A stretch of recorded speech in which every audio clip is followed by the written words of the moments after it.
As we mentioned in a previous lesson, the usual Power BI workflow involves creating reports in Power BI Desktop, uploading them to Power BI, and then distributing them to users of Power BI or Power BI Mobile.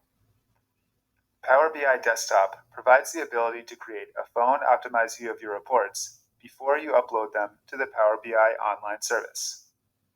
If you know that your reports will be viewed by mobile users, then you'll want to create a phone view to make it easier for users to view the information they need. Let's create a phone view for our value analysis page. We'll click on the View tab and click Phone Layout. We now see a phone and all the visualizations from the current page of our report. As we can see, the phone layout works as a grid system. We simply add visuals to the report by dragging them onto the grid. When in phone layout, it's generally easiest to present visuals as a vertical list, unless they're particularly narrow. We'll do this for our report.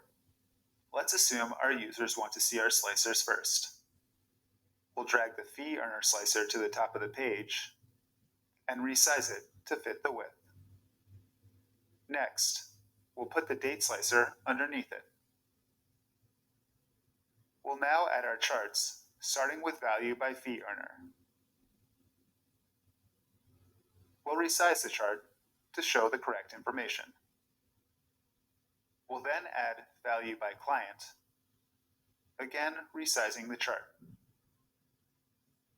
Our phone layout is now done. The client plot looks very congested right now, but it's likely that viewers will select a single fee earner at a time, so it won't actually look like this in practice. As we can see, creating a phone layout for your reports is a very straightforward process. Note that you don't need to create a phone view every time you create a report. If you don't create a phone view, viewers will see the report in the same desktop layout as we've seen in previous lessons. You should also note that the phone view is only available in portrait view. In landscape view, reports will always appear in the desktop layout.